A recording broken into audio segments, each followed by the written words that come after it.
My name is Margaret. I'm 68 years old, and my only son once told me I was a burden. Not to my face, of course. He said it with soft words, polite smiles, and decisions made behind my back. One afternoon, he and his wife took me out for lunch. We laughed. We ate soup. They talked about how tired I must feel, living alone in an old house. I didn't think much of it then. I thought they were being kind. But later that day, they dropped me off at a care home. A nurse took my bag. My son gave me a hug and said, "It's just for a few days, Mom. You need to rest." I didn't have my phone. I didn't have a charger. I didn't even pack a second pair of shoes.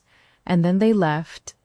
I stood there, confused, in a place that smelled like bleach and fake flowers. The walls were beige. The windows were too small. There were no photos, no books, no music, just silence. Cold, empty silence. They said I had signed papers. They said I had agreed to stay. But I hadn't. My name was there. My signature wasn't. That's when I knew. My son had made a plan. A quiet, careful plan to move into my house, take my things, and push me out of the story like I didn't matter anymore. But what he forgot is that I'm not easy to erase. I may be old, but I remember everything.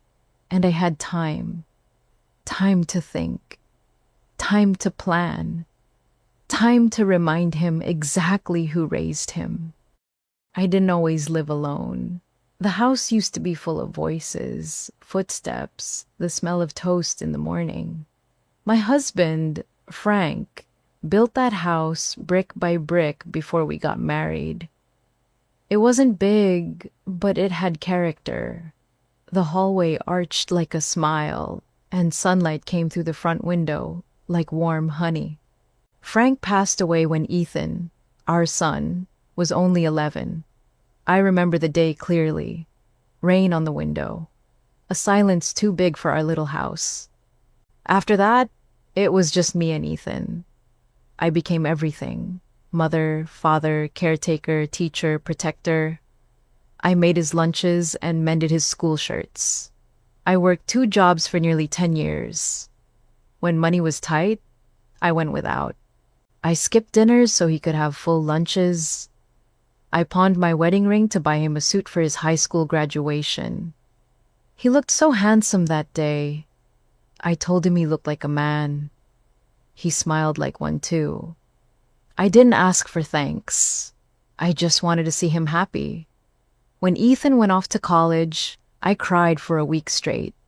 The house felt too quiet again, but this time, it was a good kind of quiet. A proud kind. I had done something right. I believed that love, when given fully, would one day come back around. He met Ashley in his 2nd year. I didn't know much about her at first. She was polite, well-dressed, always with perfect hair and a soft voice. She called me ma'am and brought store-bought cake to dinner. She didn't ask about our family, or our stories, or Frank, but I smiled anyway. She made Ethan happy. That was enough for me. They married 2 years later and bought a place across town. I visited sometimes, not often. They were busy with work, with travel, with parties and plans. Ashley always seemed tired, like my presence was extra weight. Ethan started calling less. Sometimes I didn't hear from him for weeks. I told myself he was just busy, building a life. That's what I wanted, wasn't it? Then, a few months ago, I fainted in the kitchen. Just for a moment. I hadn't eaten all day and stood too long. I woke up on the floor with a sore hip. When Ethan heard, he rushed over with Ashley. They looked concerned. Brought soup. Sat on the couch like a couple in a hospital waiting room. "Mom, we just want what's best for you," he said. Ashley nodded. "It's too much for you to be alone here. They asked about old documents, insurance, deeds, bank papers. I didn't think much of it. Ethan was my son. He'd never hurt me. I trusted him like I trusted the ground beneath my feet.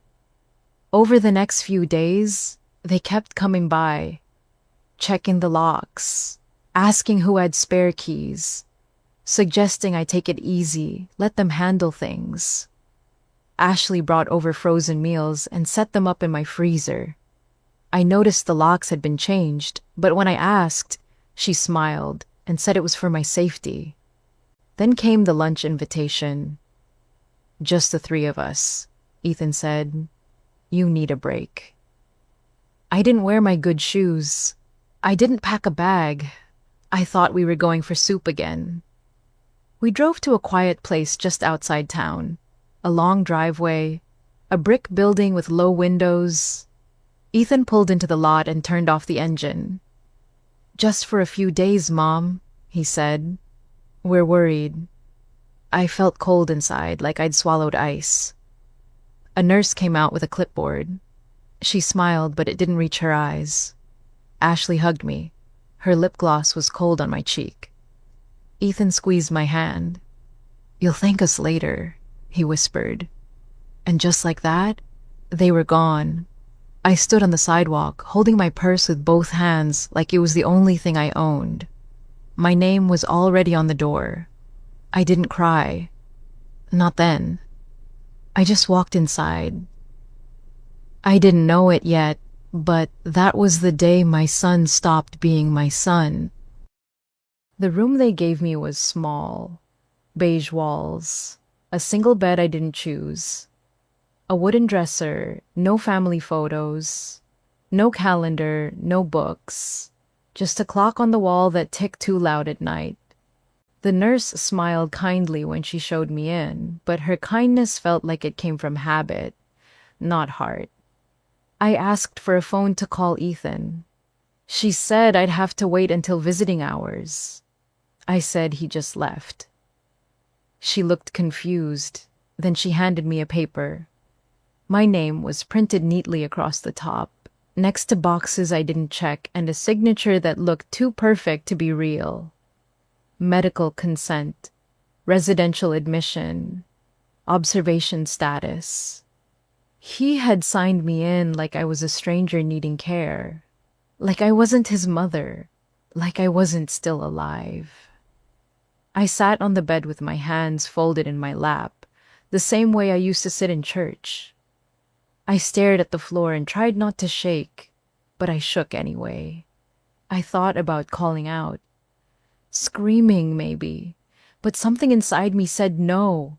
Screaming would only make them believe the lie. That I was losing my mind. That I was dangerous or confused. I wasn't going to give them that. The food was bland, but warm.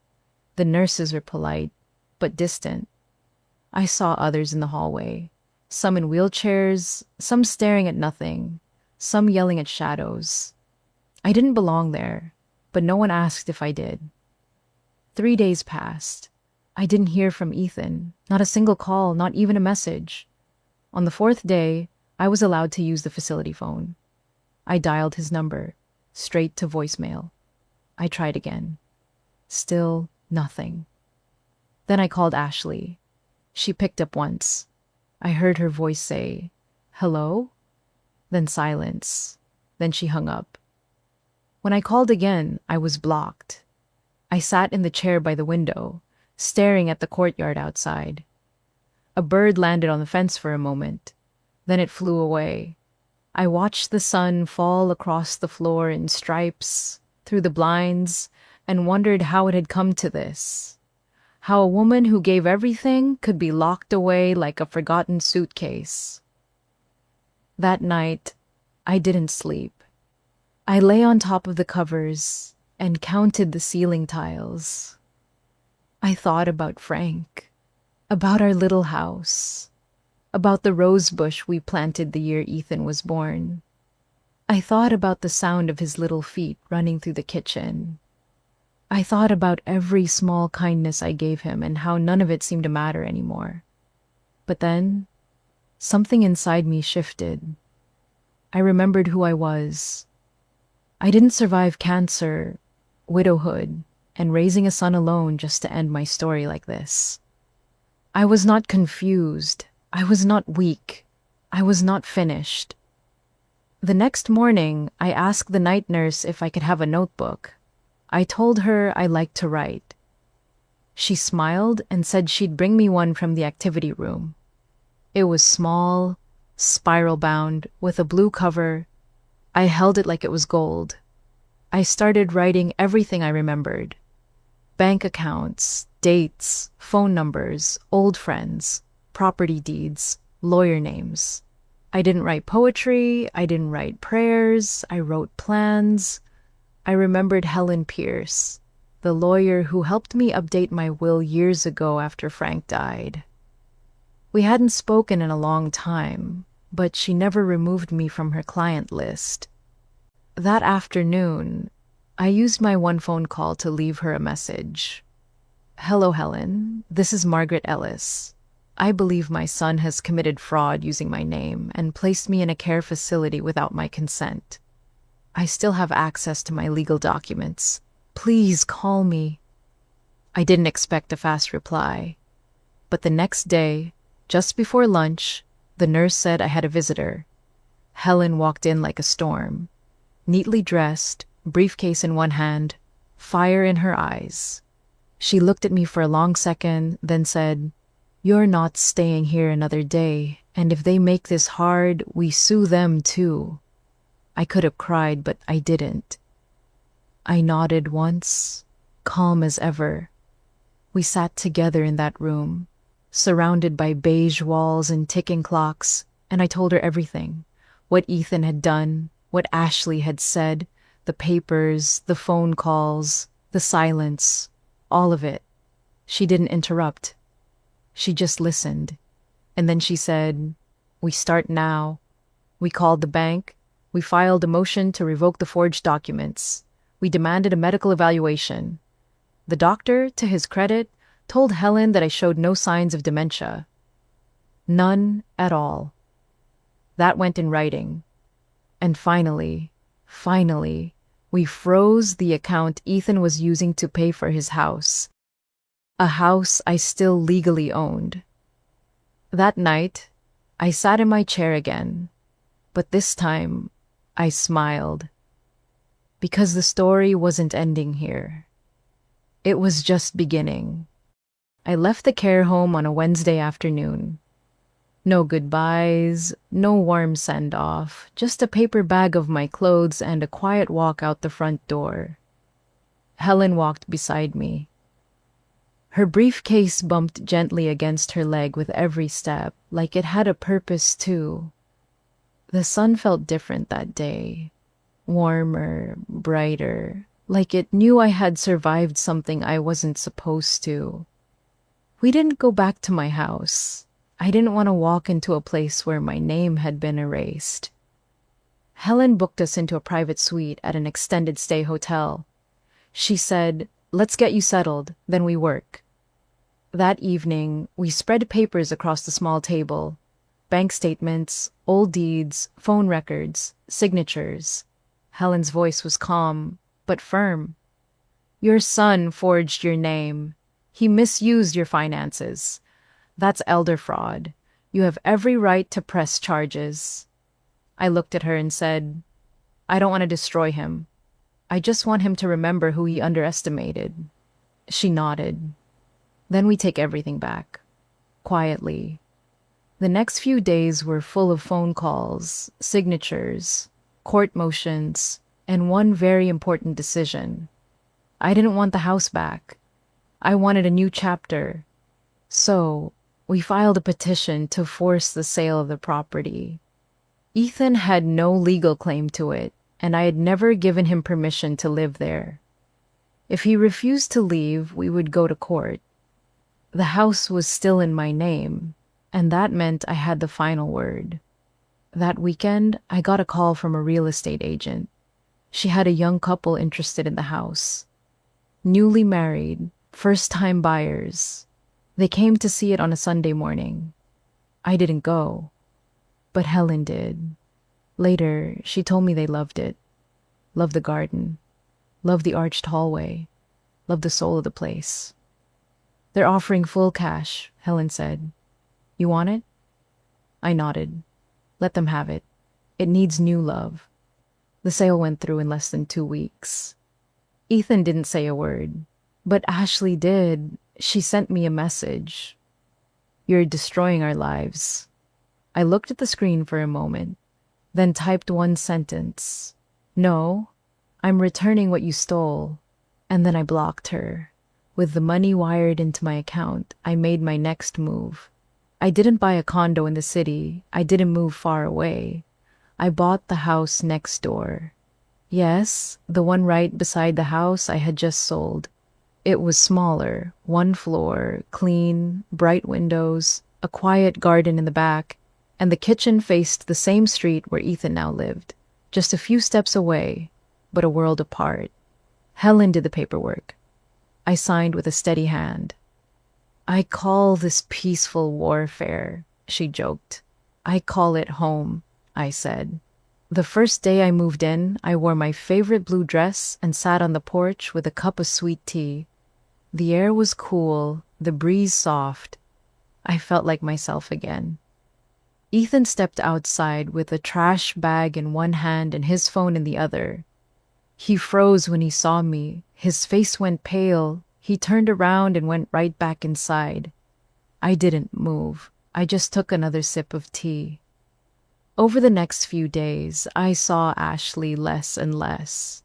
She started parking on the far side of the driveway. She pulled the curtains tighter.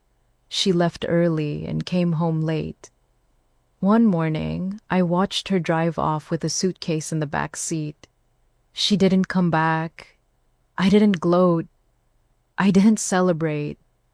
I just planted roses along the fence. Red ones, the kind that bloom like little flames in the sun. Every morning, I watered them. Every evening, I sat on the porch and watched the light fall across the petals. Some people called it petty. I called it peace. I baked banana bread for the new couple next door. I waved at the mailman. I chatted with neighbors who used to ignore me. And Ethan? He stayed inside. Most days, I only saw the light from his TV flickering through the curtains. At night, he'd sit outside alone. No music, no wine, just him and whatever thoughts kept him company.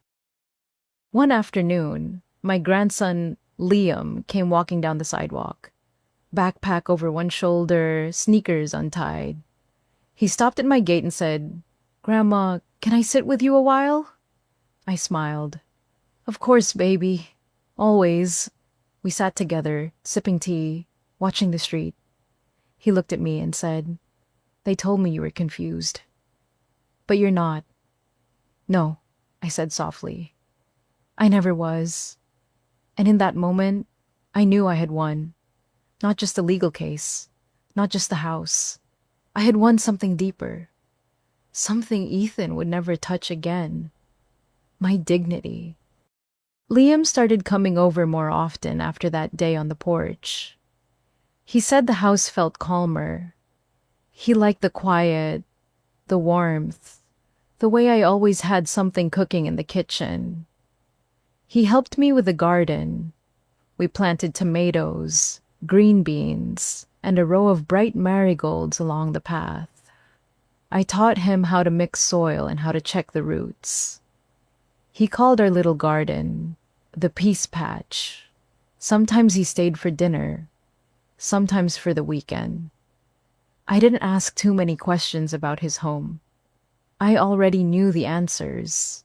One night, as we sat at the kitchen table eating baked chicken and cornbread, he said, "Dad just sits in front of the TV now. He doesn't talk much, doesn't ask where I go. It's like he's not even there." I didn't respond right away. I just nodded. Some truths are too heavy to carry all at once. Later that week, Ethan came to my door. He didn't knock at first, just stood there. I watched him through the curtain, hands in his pockets, head low, like a child who had been sent outside after misbehaving. When I finally opened the door, he looked different, tired, lost. "Can I talk to you?" he asked. I stepped outside but didn't invite him in. He stared at the floor. "Danielle's gone. She left last week. Said she couldn't handle it anymore." I said nothing. He continued, "I thought I was doing the right thing. I thought, I don't know. I got scared. I thought taking control would make things easier." "You didn't take control," I said quietly. "You took what didn't belong to you." He nodded. "I know. I was wrong." There it was, a sentence I'd waited months to hear. "I don't expect anything," he added. "I just wanted to say it." I looked at him. I saw the boy I once held through fevers and nightmares, the man who'd lost his way. "I forgive you," I said, "but forgiveness doesn't mean forgetting, and it doesn't mean trust." He swallowed hard. "I understand. You need to fix what's inside you," I said, "and you won't do it on my porch." Then I turned and went back inside. That evening, Liam helped me bake sweet potato pie. As the smell filled the kitchen, he looked up and said, "Was that him?" I nodded. "What did he say?" "Something I'd already heard in my heart," I said, "but it's not my job to carry it anymore." He nodded, and we set the table. 2 weeks later, Ethan moved out. No U-Haul, no goodbye, just silence. The house sat empty for a while, then the for sale sign went up. I didn't watch it every day, but I noticed the curtain stayed closed. No lights on, no laughter, just a hollow shell. And I felt nothing. Not joy, not anger, just peace, the kind that grows slow, like roots finding new soil. That winter, Liam and I started a new tradition. Every Sunday, we cooked dinner together. We invited one neighbor each week just to talk, to share stories, to laugh around the table. I wanted him to grow up knowing that love isn't loud and family isn't perfect. It's built, not just born. One morning, I got a letter in the mail from Helen. Inside was the final version of my will. Neat, clear, just the way I wanted it. The house I now lived in would go to Liam when he turned 21. Until then, a trust fund would cover his school, clothes, and anything he needed to grow strong and kind. The rest of my estate, every dollar saved from the house sale, from old insurance, and from years of quiet sacrifice, was going to a new project I'd started with Helen, the Margaret Ellis Foundation.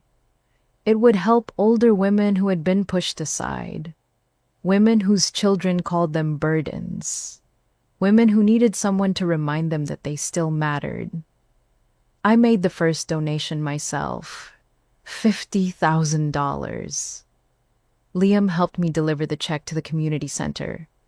He asked, "Why not put your name on a building?" "Because the women who need it don't care whose name is on the wall," I said.